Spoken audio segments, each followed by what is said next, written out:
हम historical context देख रहे हैं एंड फेमिनिस्ट पर्सपेक्टिव का, जो कि आपके मेथोडोलॉजी में बहुत ही इम्पॉर्टेंट है। एक तरीके से कंपैरेटिव मेथड की तरह ये होता है। तो अब हम थोड़ा हिस्टोरिकल बैकग्राउंड देख लेते हैं कि मतलब ये फेमिनिस्ट के बारे में इतनी हम बात कर रहे हैं तो उसका इतिहास क्या है। तो देखिए, हम नोटिस करते हैं कि बहुत सारे आंदोलन होते हैं, फेमिनिस्ट मूवमेंट होते हैं, फेजेस में होते हैं।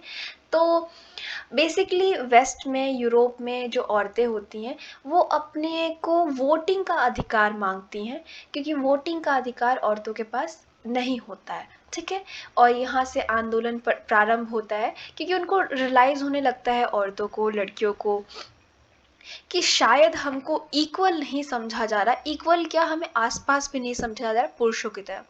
अगर बात करें अपनी कंट्री, भारत जैसी कंट्री का, जो कि कॉलोनी रह चुकी थी, यहाँ पे सेकंड फेज जब वुमेन मूवमेंट शुरू होता है 1970s में, तब उसका थोड़ा इफेक्ट हमारी कंट्री में पड़ता है। लेकिन हाँ, हम लोग को तो वोटिंग का अधिकार 1947 में मिल जाता है।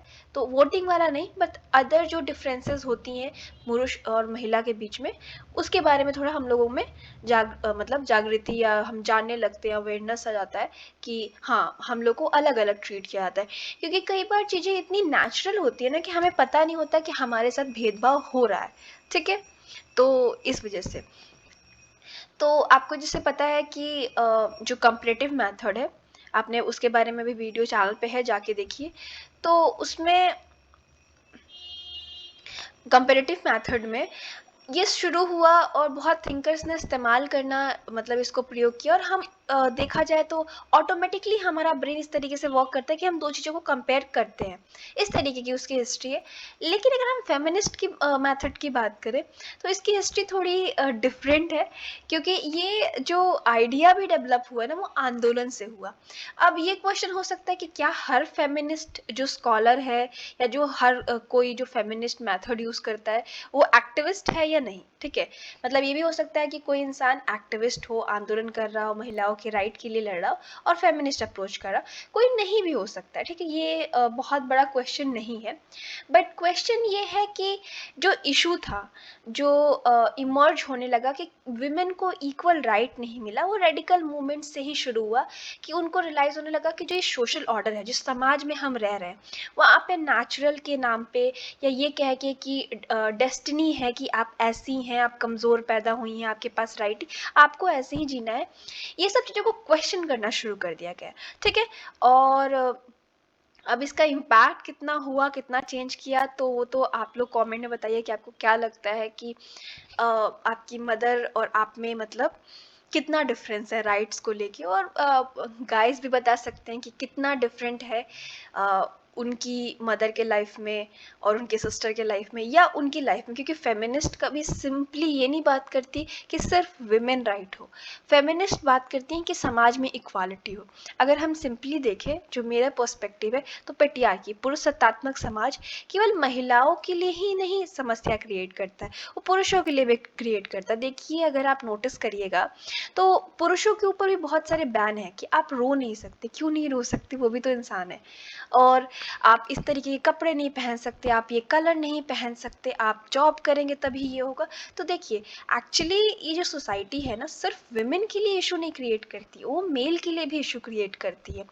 ऐसा नहीं है कि वो रो नहीं सकते या उनको अंदर फीलिंग नहीं होती, पर उनको हमेशा इस तरीके से बनाया गया, और इस तरीके का नहीं होना चाहिए। सोसाइटी ह्यूमन ह्यूमन होता है, वो चाहे किसी भी जेंडर का हो, मेल फीमेल, या उसके अलावा भी बहुत सारे ओरिएंटेशंस होते हैं, या LGBTQ कम्युनिटी, आप कहीं से बिलोंग करते हो, बट बेसिक बात ये है कि आप ह्यूमन हो। ठीक है, तो अब हम थोड़ा सा बात कर लेते हैं कि ये वोटिंग वाला जो राइट था, या इस तरीके के राइट थी, उसके बारे में क्या विचार थी।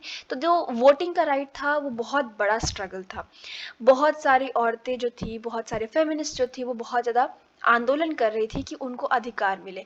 क्योंकि उनको रियलाइज़ हुआ लेट 19th सेंचुरी में, सोचिए इंग्लैंड में, कि उनको इंडिविजुअल नहीं माना जा रहा, उनको रिकग्नाइज़ नहीं किया जा रहा। मान लीजिए कि आपके पास वोटिंग अधिकार है, तो आपको गवर्नमेंट रिकग्नाइज़ कर रही है ना कि आपका वोट महत्वपूर्ण है, आप महत्वपूर्ण है किसी को चूज़ करने के लिए, किसी को MLA MP बनाने के लिए। ठीक है, लेकिन इनको तो ये राइट ही नहीं था, ना लीगल तौर पे, ना मतलब थ्योरी में। तो उनको तो आंदोलन करना ही पड़ा था। और ये तो पब्लिक की बात हो गई कि उनको वोटिंग का राइट नहीं था, उनको अपने घर पे भी राइट नहीं था। पब्लिक, प्राइवेट, हर जगह से मतलब विमेन के राइट्स को छीना गया था। बहुत सारी इस टाइम पे थिंकर्स हुई हैं जो कि काफ़ी फेमस आपको मिल जाएंगी, जैसा कि एलिजाबेथ कैंडी हो गई, सुजान बी हो गई, उसके बाद मिलन टेलर। तो बहुत सारे लोग आपको मिल जाएंगे जो विमेन को इक्वल राइट के लिए बात कर रहे हैं, ठीक है, और बात कर रहे हैं कि जो वोटिंग राइट है उनको मिल जाए, पार्लियामेंट दे दे। तो बहुत लंबी लड़ाई चलती है वोटिंग के अधिकार के लिए, और बहुत सारे और अधिकारों के लिए कि भाई हमको प्रॉपर्टी के थोड़े राइट दे दो, हमेशा हस्बैंड हमको ना कंट्रोल करे, हमारे पास भी कुछ एक्शन के लिए मतलब हो। तो बहुत मतलब छोटी छोटी चीज़ों के लिए बहुत लंबा लड़ाई था।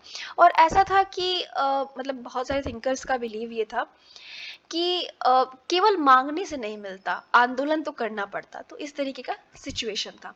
तो इसको मैं अब थोड़ा, हम नेक्स्ट वाला फेज देख लेते हैं कि फीचर्स क्या है फेमिनिस्ट मेथड के, जो हम फेमिनिस्ट मेथड यूज़ करते हैं वो किस तरीके से मतलब इस्तेमाल होता है। आप रिसर्च कर, अब तो अभी तक तो हमने थ्योरी पढ़ी, ठीक है, अब आप मान लीजिए कि आप कोई प्रयोग करना है फेमिनिस्ट मेथड का, तो कैसे करेंगे ये सब हम देख लेते हैं। तो आपको पता है कि ये भी एक कंपैरेटिव मेथड है। जैसे कि मान लीजिए कि डिस्कस कर लेगा कि 1940s में वुमेन के पास इतना राइट था, मेन के पास इतना राइट था, फिर 1960s में कितना हुआ। या ये भी कंपेयर कर सकता है कि वुमेन और मेन किस तरीके से अलग है, मेन की के मतलब अलग होने के बाद भी मेन की क्या इश्यूज है, वुमेन की। कंपेरेटिव मेथड है, ठीक है, अगर किसी को कंफ्यूजन हो रहा है कि किस तरीके से, तो कंपेयर ही करता है दो जेंडर्स को या इस तरीके से। तो काफ़ी सारे स्टेजेस से होके गुजरा है। तो हमें जो जिन्होंने ये बुक लिखी है वो एक्सप्लेन करने की कोशिश कर रही हैं या कर रहे हैं कि किस तरीके से डेवलप हुआ है। तो अगर हम बात करें स्टेज 1 में, यानी फेमिनिस्ट अप्रोच का डेवलपमेंट जो है किस प्रकार से सोशियोलॉजी में हुआ, उसके 3 लेवल्स हैं, ठीक है। तो 3 स्टेजेस हम देख लेते हैं। सबसे पहले स्टेज की बात करें तो जब इसके बारे में लोग स्टडी करना या सोचना शुरू किए, तो 1970s के बाद रफली हमने समझना पढ़ना की कोशिश की कि डिफरेंस क्या होता है जेंडर्स के बीच में। तो हम बेसिकली सेक्स डिफरेंसेस समझने की कोशिश कर रहे थे कि एक महिला, एक पुरुष एक दूसरे से बायोलॉजिकली कितने अलग हो सकते हैं। बायोलॉजिकली बात कर रहे हैं कि कौन मतलब किसके अंदर क्या पॉजिटिव ट्रेड है, नेगेटिव ट्रेड है, इस तरीके से 1970 से। सेकेंड स्टेज में हम जाते हैं तो अब हम इंडिविजुअल लेवल पे उनको स्टडी करने की कोशिश कर रहे हैं। यहाँ तो हमने मेल और फीमेल के बीच में क्या डिफरेंसेस है बायोलॉजिकल लेवल पे, इंडिविजुअल लेवल पे, ये सब स्टडी किया। सेकेंड फेजेस में हम जाते हैं, मान लीजिए 1890s के टाइम पे जाते हैं, यहाँ पे हम सेक्स रोल्स के बारे में वो करते हैं, स्टडी करते हैं कि किस तरीके से महिला और पुरुष का सोशलाइजेशन जो होता है, हम जब बड़े होते हैं तो हमें सिखा दिया जाता है कि आप महिला हैं, आप पुरुष हैं, आपको इस तरीके से बिहेव करना है। और इसी की वजह से आप एक समाज का प्रोडक्ट बन जाते हैं। मतलब महिलाओं को कहा जाता है ना, या लड़कियों को कहा जाता है कि आप इस तरीके के कपड़े पहनिए, आपको इस तरीके से होना है। आपने बहुत बार बहुत सारे मतलब ऐसे स्टेरियोटिपिकल आइडिया सुना होगा कि औरतों को ऐसे ही रहना चाहिए, औरतें ऐसे हंसती नहीं है, लड़कियां ऐसे रोड पे घूम, ऐसे बहुत सारी चीज़ें। और लड़कों के लड़के रोते नहीं है, जैसा कि मैंने एग्जांपल दिया, लड़के गुड़िया से नहीं खेलते, डॉल से नहीं खेलते। तो इस तरीके से हम लोगों के इस सब चीज़ों को हमने स्टडी करना शुरू किया समझने के लिए कि किस तरीके से इसका इम्पैक्ट पड़ता है। थर्ड स्टेज की अगर हम बात करें तो वो रिकग्नाइज क्या करता है कि ओवरऑल एक सोसाइटी अगर हम ले लें तो वहाँ पे डिफरेंट, आपको पता है कि स्फेयर है, चाहे वो हमारा वर्क हो, पॉलिटिक्स हो, या हमारे जो भी हम अभी बातचीत करते हैं अपने फैमिलीज़ में, या हमारी फैमिलीज़ हो, या इकोनॉमिक डेवलपमेंट हो, लॉ हो, एजुकेशन हो, ये सब सोशल डोमेन्स है, ये सब सोसाइटी में रहते हैं, ठीक है। एंड ये किस तरीके से जेंडर को लेके और जेंडर के साथ इंटरेक्शन होता है, और किस तरीके से जेंडर इसके साथ काम करता है। मतलब देखिए, अगर हम एग्जांपल लें एक परिवार में, तो महिलाओं के रोल अलग होते हैं कि उनको खाना बनाना है, उनको ये काम करना है। अब तो हम काफ़ी मॉडर्न हो गए तो चीज़ें चेंज हो रही है, बट विलेजेस में अभी भी चेंज नहीं हो। इन सब चीज़ों को स्टडी करना शुरू किया गया। उसके बाद मान लीजिए कि आप अपर क्लास की हैं, तो आप महिला हैं, फिर भी आपके रोल डिफरेंट हो सकते हैं। आप मिडिल क्लास में हैं तो आपके रोल डिफरेंट हो सकते हैं। आप लोअर क्लास में हैं, तो इन सब चीज़ों को क्लास स्पेसिफिक स्टडीज़ करना शुरू किया गया। उसके बाद हमें की फीचर समझना है। सो हम कुछ की फीचर्स देख लेते हैं जो फेमिनिस्ट अप्रोच में हमें देखने को मिल जाती है। ठीक है, तो आपको पता होगा कि फेमिनिस्ट अप्रोच में एक पॉलिटिकल हिंट आपको देखने को मिल जाएगा। और अभी तो आप मॉडर्न टाइम के बच्चे हैं, तो आपको पता होगा कि कितना ज़्यादा फेमिनिस्ट अप्रोच में एक पॉलिटिकल वो है। इवन आप सोशल मीडिया पे होंगे और आप कमेंट्स पढ़ते होंगे सूडो फेमिनिस्ट और इस टाइप के टर्म से आप वाकिफ होंगे। लाइक आई नो कि मोस्ट बच्चे होंगे। एंड एक्चुअली है भी, फेमिनिज्म को कई बार पॉलिटिकली देखा जाता है, या ये पॉपुलरली बिलीफ है कि लोग फेमिनिस्ट कार्ड यूज़ कर रहे हैं। इस टाइप की चीज़ें आपको देखने को मिल जाएंगी। बट आप जब मैथडोलॉजी पढ़ रहे हैं तो आपको बेसिकली अंडरस्टैंड करना है कि किस वजह से जो ये फेमिनिस्ट मैथडोलॉजी या अप्रोच यूज़ करने की बात की जा रही है, कौन सा रीज़न है कि थिंकर्स कह रही हैं कि हमको यूज़ करना चाहिए। ठीक है, फेमिनिस्ट मैथड। तो उन पॉइंट्स को हम यहाँ पे स्टडी करेंगे। तो अगर हम बात करें सोशोलॉजी की, ठीक है, तो अभी हम अगर सोशोलॉजी की सिर्फ बात करें तो हम जेंडर को एज अ इंडिविजुअल एट्रीब्यूट की तरह देखते हैं। मतलब जैसे सोशोलॉजी जो है ना, विमेन मेन को एक देखता है कि हाँ ये इंडिविजुअल एटीट्यूड है, एट्रीब्यूट है। मान लीजिए कि आप मेल हैं, फीमेल हैं, आप कुछ भी और हैं, तो ये इंडिविजुअल आपका एट्रीब्यूट हुआ। ये भी बिलीव करता है कि जेंडर इक्वालिटी है सोसाइटी में, और उसका रीज़न क्या है? Childhood socialisation. मतलब हम लोगों को जेंडर इनइक्वालिटी इस वजह से है, मतलब असमानता महिला या पुरुष में इस वजह से है, बिकॉज हमारा सोशलाइजेशन इस वजह से हुआ है कि हम एक दूसरे को डिफरेंट देखते हैं और फिर धीरे धीरे डिफरेंट हो जाता है। ठीक है, ये जर्नली सोशोलॉजी की टेक्स्ट बुक या सोशोलॉजी बेसिक एकदम फॉर्मूले में इस तरीके से एक्सप्लेन करती है जेंडर को। लेकिन अगर हम बात करें करंट फेमिनिस्ट थिंकिंग की, तो वो बहुत सारे ग्रेटर इनपुट हमें समझाने की कोशिश करते हैं या ग्रेटर पिक्चर दिखाने की कोशिश करते हैं कि सिर्फ सोशलाइजेशन की वजह से मेन और वुमेन के बीच में असमानता या जेंडर इनइक्वालिटी नहीं है। बहुत सारे रीज़न है, जैसे कि मान लीजिए डिवीजन ऑफ लेबर है, मतलब किस प्रकार का काम कौन करेगा, पावर कि कौन पावरफुल होगा, कौन लेस पावरफुल होगा, सोशल कंट्रोल वेमेन पे ज़्यादा कंट्रोल किया जाता है जिस तरीके से आपको पता है, वायलेंस आप वाकिफ़ होंगे कि कितना कुछ वेमेन को सहने को मिलता है भी दिल्ली में और पता नहीं कहाँ कहाँ, जहाँ भी आप न्यूज़ खोल के देखिए आपको 2-4 वायलेंस और रेप और इस तरीके की चीज़ों से देखते हुए मिल जाएंगी चीज़ें। तो ऐसा नहीं है कि आप लोग इस चीज़ों से वाकिफ़ नहीं है, अवेयर नहीं इनके बारे में, या आइडियोलॉजी की या स्ट्रक्चर, बहुत सारी चीज़ें हैं, बहुत सारी रीज़न है जो मेन और वुमेन के बीच में एक इनइक्वालिटी क्रिएट करती हैं। ठीक है, और उसके अलावा भी अगर आप किस कास्ट से हैं, किस क्लास से हैं, किस रेस से हैं, ये भी मैटर करता है। मान लीजिए कि आप अपर क्लास से आते हैं, उच्च जातियों से आते हैं, तो आपके लिए महिला या पुरुष होना डिफरेंट हो सकता है कंपेयर टू लोअर कास्ट या क्लास। या अगर आप किसी एक एथनिसिटी के, मान लीजिए आप वाइट हैं, ठीक है, आप वाइट अमेरिकन महिला हैं, तो शायद आपके पास ज़्यादा आज़ादी होगी कंपेयर टू एशियन महिलाएं जैसे कि हम लोग। ठीक है, तो ये सब भी मैटर करता है। तो हम थोड़ा देख लेते हैं। तो अगर हम बात करें कि मैथडोलॉजिकली गाइडलाइंस क्या है, तो हमें एक तो सबसे पहला हमारा अप्रोच या एम रहेगा रिसर्च जब हम कर रहे हैं कि वैल्यू फ्री रिसर्च हो, कोई बायसनेस ना हो। जब भी कोई पुरुष, ठीक है, महिला के बारे में लिखता है तो वो अपने पुरुष की आइडियोलॉजी से है, वो जो दूर से हमें देख रहा है उस आइडियोलॉजी से देख रहा है, तो ये बायसनेस नहीं होनी चाहिए। ठीक है, उसके बाद दो चीज़ों पे स्ट्रेस किया जाता है फेमिनिस्ट रिसर्च में कि एक तो वैल्यू फ्री रिसर्च हो, यानी मान लीजिए कि कोई पुरुष हमारे बारे में लिख रहा है तो वो अपनी पर्सपेक्टिव से लिखेगा जो कि महिला की पर्सपेक्टिव से काफ़ी चेंज होगा। और दूसरा कि जो प्रोसेस है पूरा, ठीक है, रिसर्च का या रिसर्चर का, वो एक तरीके से जी या एक मतलब मान लीजिए कि एक पुरुष ने लिखा, तो कुछ उसके मतलब रिसर्च आप जब कर रहे हैं तो हर चीज़ का प्रो एंड कॉन्स करके देख के चलते हैं ना, तो इस तरीके से आपको होना चाहिए। तो अब हम थोड़ा सॉरी फेमिनिस्ट जो है वो क्या क्या बातें करती हैं, क्या क्या रखती हैं कि होता है।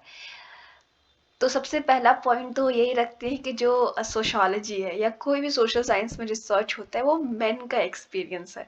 एंड काइंड ऑफ ट्रू भी है। तो ज़्यादातर फेमिनिस्ट सोशल साइंटिस्ट ये डिमांड करती हैं कि फंडामेंटल ट्रांसफॉर्मेशन जो बेसिक लेवल पे है ना, चेंज आए। क्यों? क्योंकि मान लीजिए इन्होंने बहुत ही अच्छा एग्जांपल दिया है कि हम लोगों के माइंड में कुछ चीज़ें ना, कुछ प्रैक्टिसेस जो हैं वो घर कर गई हैं, वो बैठ गई हैं। मान लीजिए कि हम जब भी किसी घर के बारे में सोचते हैं, परिवार के बारे में सोचते हैं कि उस परिवार का हेड कौन होगा, तो वो एल्डेस्ट मेल मेंबर होगा। ठीक है? तो ये तो हमारा बायस हो गया ना, एक तरीके से हमारा बायसनेस ही हो गया कि हम ऐसा प्रीअज्यूम कर रहे हैं कि पुरुष ही हेड होगा। कई सारी हमें गाँव में देखने को परिवार मिल जाती हैं भारत में, और बहुत ज़्यादा, जिसमें महिलाएं हेड होती हैं। ठीक है? तो हम क्यों नहीं अज्यूम करके चल सकते हैं कि कोई भी हेड हो सकता है, महिला या फीमेल? क्यों हम जब भी इमेजिन करना होता है कि ये पुरुष ही होगा, इस तरीके के कॉन्सेप्ट की ज़्यादातर महिलाएं हाउसवाइफ होती हैं। उसके बाद किस तरीके का काम है, मतलब आपको पता है कि काम पे भी टैग लगा है कि भाई ये पर्टिकुलर जॉब महिलाओं के लिए सही रहता है, ये पर्टिकुलर जॉब पुरुषों की तरह सही होता है, कौन कितना कमाता है। तो इस तरीके की थिंकिंग हमें देखने को मिलती है। इनफॉर्मल सेक्टर में तो हमें ज़्यादातर देखने को मिलता है कि महिलाओं का जो अर्निंग है वो काफ़ी कम होती है पुरुषों से।